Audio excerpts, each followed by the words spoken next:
Assalamualaikum warahmatullahi wabarakatuh. Halo teman-teman, sebelumnya aku minta maaf ya karena udah lama nggak upload video dan baru kali ini upload karena emang akhir-akhir ini aku lagi banyak tugas kuliah, akhirnya baru sempet bikin video sekarang. Buat kalian yang mungkin masih bingung ya, waktu pilih jurusan atau pilih kampus yang tepat, mungkin kuliah di Politeknik bisa jadi salah satu pilihan. Tapi apa itu sih Politeknik? Dan gimana cara masuk ke kampus Politeknik?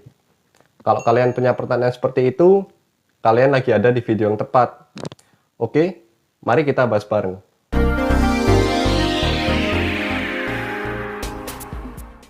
Oke, sebelum kita membahas lebih dalam mengenai kampus Politeknik, ada beberapa hal yang perlu kalian pahami, yakni tipe-tipe perguruan tinggi atau pendidikan tinggi yang ada di Indonesia.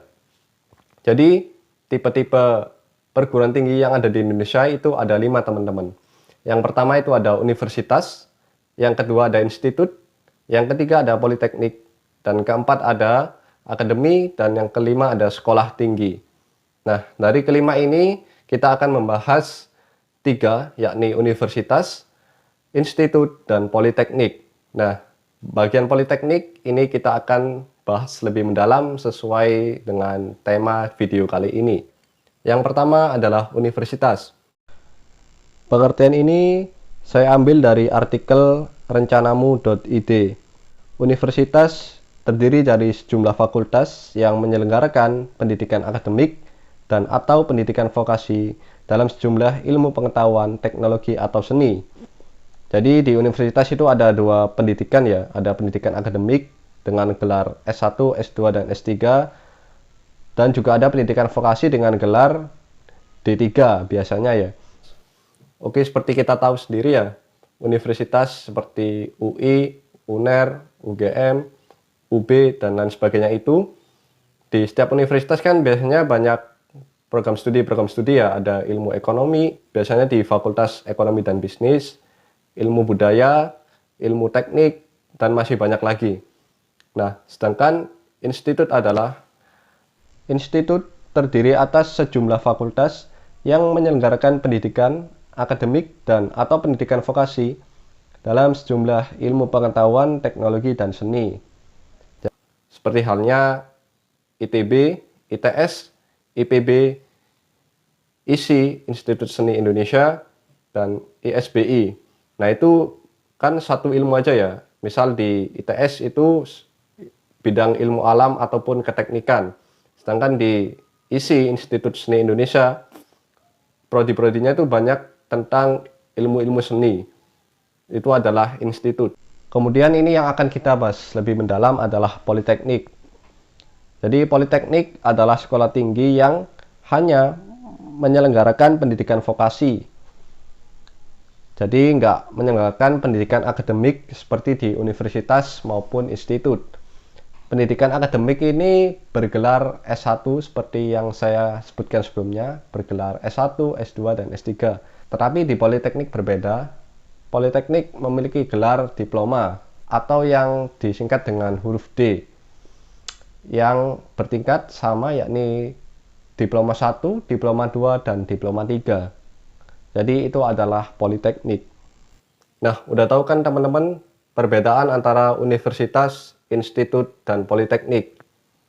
Lalu selanjutnya, apa sih beda kurikulum dari politeknik dan universitas ataupun institut? Dikutip dari ITS News, dari website its.ac.id. Perbedaan antara jalur vokasi dan jalur akademik. Nah, perbedaan keduanya terletak pada kurikulum dan proses belajar yang diterapkan. Untuk jenjang vokasi, praktikum banding teori adalah 70% dibanding 30%. Sedangkan untuk jenjang pendidikan akademik ataupun sarjana adalah sebaliknya. Untuk teori 70% dan praktek 30%. Nah, untuk tujuan sendirinya dan tujuannya adalah pendidikan vokasi itu lebih dipersiapkan untuk menjadi lulusan yang siap langsung bekerja. Jadi di politeknik itu kurikulumnya lebih banyak ke praktek daripada teori. Dari artikel yang saya kutip dari website ITS tadi, itu disebutkan bahwa kurikulum dari pendidikan vokasi itu 70% praktek, sedangkan 30%-nya adalah teori. Berbeda dengan pendidikan akademik tingkat sarjana, itu teorinya adalah 70%, sedangkan prakteknya adalah 30%. Nah, jadi bisa teman-teman pahami dan lihat sendiri secara langsung, pendidikan vokasi di Politeknik ini bisa menjadi salah satu pilihan apabila teman-teman itu berminat atau menyukai hal-hal yang bersifat praktis ataupun terapan, lebih suka praktek daripada teori. Jadi ibaratnya lulusan dari pendidikan vokasi itu menjadi tenaga ahli lapangan atau terapan, sedangkan untuk pendidikan akademik S1 itu lebih ke perencana, yang merencanakan, kemudian yang mengeksekusi adalah pendidikan dari vokasi. Jadi seperti itu teman-teman. Lalu seleksi apa aja nih kalau kita misalnya mau masuk ke Politeknik Negeri? Oke teman-teman, jadi seleksi masuk ke Politeknik Negeri itu sebenarnya nggak beda jauh sama seleksi di universitas maupun di institut negeri. Ada samanya kayak jalur undangan ataupun SNMPTN. Tapi kalau di Politeknik Negeri itu namanya jalur apa ya, lupa ya.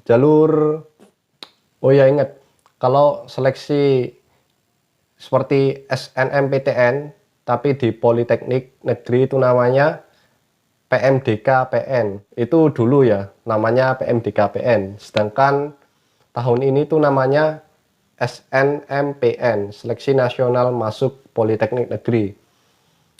Itu udah pengumuman sih sebenarnya jalur seleksi SNMPN ini. Nah, untuk jalur seleksi berikutnya yang masih bisa kalian ikuti itu adalah jalur SBMPN, Seleksi Bersama Masuk Politeknik Negeri. Jalur jalur SBMPN ini sebenarnya mirip sama UTBK SBMPTN. Jadi pakai tes tulis gitu, ngerjain soal. Nah, ini bisa kalian ikutin kalau misalnya kalian berminat untuk masuk ke Politeknik Negeri. Lalu juga ada jalur mandiri. Kalian bisa langsung aja cek ke Politeknik masing-masing, ke Politeknik Negeri. Kalian cari tahu informasi lebih lanjut mengenai jalur seleksi apa saja yang bisa kalian ikutin buat masuk ke kampus tersebut. Di beberapa politeknik, setahu saya itu juga membuka jalur ikatan dinas, seperti di Politeknik Elektronika Negeri Surabaya. Sebenarnya saya sendiri itu juga pernah mengikuti seleksi Politeknik Negeri di Surabaya, yakni PPNS, Politeknik Perkapalan Negeri Surabaya, dan PENS, Politeknik Elektronika Negeri Surabaya. Ya mungkin nanti aku akan buatin video sendiri lagi tentang pengalamanku ketika mengikuti tes di PPNS maupun di PENS. Oke, jadi tunggu videonya ya. Ya mungkin itu saja video kali ini. Mudah-mudahan bisa bermanfaat buat teman-teman dan teman-teman bisa lulus sebagai mahasiswa tahun 2020. Terima kasih. Wassalamualaikum warahmatullahi wabarakatuh.